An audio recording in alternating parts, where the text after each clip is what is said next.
बहुत सारे ऐसे लोग हैं जो दुराचारी है, अनाचारी है, पापाचार बढ़ता जा रहा है, भ्रष्टाचार, पर ऐसे देखा जाता है कि उनके पास सारी सुख सुविधाएं हैं। क्या उनको उनके कर्मों का फल नहीं मिल रहा है? इतने पाप कर्म करके भी वो सुखी दिखते हैं। देखो, एक उदाहरण बताते हैं। धृतराष्ट्र ने एक बार श्री कृष्ण जी से पूछा कि मैंने तो इस जन्म में कोई पाप कर्म नहीं किए, फिर मैं अंधा क्यों हुआ?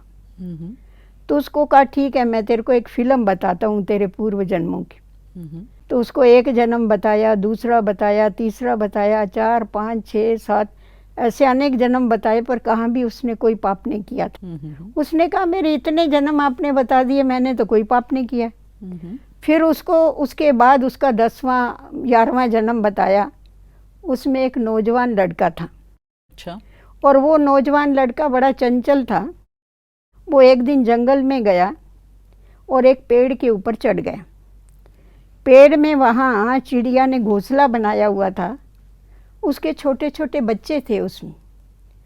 तो ये चंचल बच्चा होने के कारण इसने क्या उन बच्चों को निकाला, हाथ में लिया और वहाँ पेड़ से एक पतली सी लकड़ी लेके उनकी आंखें फोड़ दिया। तो उसका नतीजा इसको इतने समय के बाद मिला।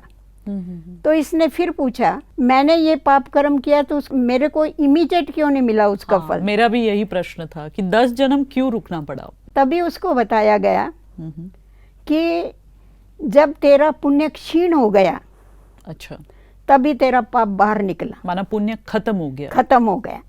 तो पुण्य खत्म होने के बाद तुम्हारा पाप का खाता चालू हो गया। ओके। तो कभी भी कोई अपने कर्मों से छूट नहीं सकता है। भले अभी वो सुखी दिख रहे हैं, अभी सुखी दिखते हैं आपको, परंतु उसका नतीजा सुख नहीं होता है। अगर वो भ्रष्टाचार करते हैं, दुराचार करते हैं, आप देखेंगे ऐसे जो मनुष्य होते हैं उनके पास सुख सुविधाएं हैं, पर बहुत करके उनकी जो संतान है नालायक निकलती।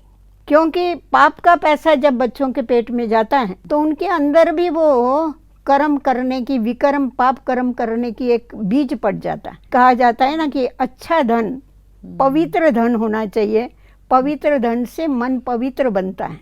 अच्छा। तो जो पाप करते हैं तो ये कितना बड़ा दुख है, आप मेरे को बताओ। अगर संतान लायक नहीं हो गए, आज उनके पास अनेक पदार्थ है, पर आप वो 2 रोटी भी नहीं खा सकते। कुछ शुगर हो रहा है, किसी को क्या हो रहा है, ये क्या है? माना भले सुख सुविधाएं दिख रही है, पर वो कुछ न कुछ सूक्ष्म रूप में वो पाप का फल भोग ही रहे। पाप का फल भोगना ही पड़ता है। आप इसके ऊपर थोड़ा विचार कीजिए। लोग कहते हैं कि अगर तुम चोरी करने की तुम्हारी आदत होगी, तुम जाके बिल्ली बनेगी।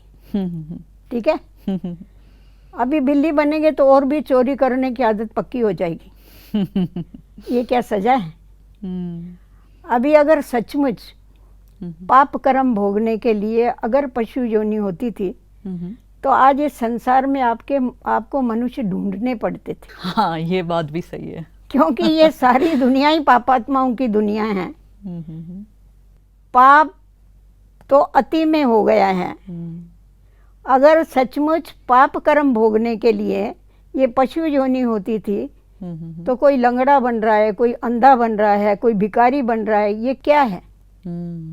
जब मनुष्य योनि में रह के पाप कर्म भोग सकते हैं उसकी सजा, फिर उसको कुत्ता और बिल्ला बनने की क्या आवश्यकता? जरूरत ही नहीं है। तो मनुष्य आत्माएं जो पाप कर्म करती है वो भोगने के लिए वो मनुष्य का तन का ही आधार लेती है। जैसा हम आम का बीज बोते हैं तो उससे केले का पेड़ नहीं निकलता है, वैसा मनुष्य आत्मा ये मनुष्य के तन का ही आधार लेगी, पशु पंछियों का नहीं लेगी, परंतु उसका जीवन उन जैसा होगा। तो ये उनको बड़ी सजा मिलती है। अच्छा। आज देखो, आपको कोई रास्ते में अंधा दिखाई पड़ता है, इस बेचारे के पिछले जन्म के पता नहीं क्या पाप कर्म है। अंधा है, लंगड़ा है, इसको पैर नहीं है, नेचुरली मुंह से निकलता है ना। और किसी को कोई ऐसी बड़ी बीमारी होती है, कहते हैं पता नहीं इसने क्या पाप किया, इसको इतना भोगना पड़ता है। तो भोगना जब इस मनुष्य के शरीर में रह के भोग सकते हैं, फिर उसको योनि परिवर्तन करने की क्या आवश्यकता है?